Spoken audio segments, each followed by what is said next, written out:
Ayah Tisa Biani meninggal dunia, keluarga Ahmad Dhani melayat ke rumah duka.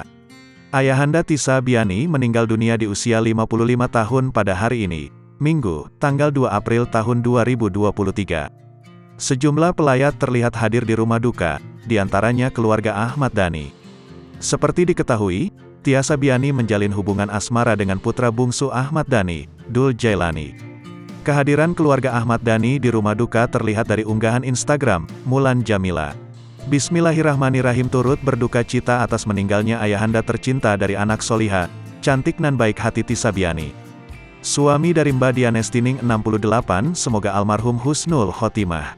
Dan semoga Allah memberikan kekuatan, kesabaran dan keikhlasan untuk Mbak Dian, Tisa dan seluruh keluarga, tulis Mulan Jamila, dikutip dari unggahannya, Minggu, 2, tanggal 4 Februari tahun 2023.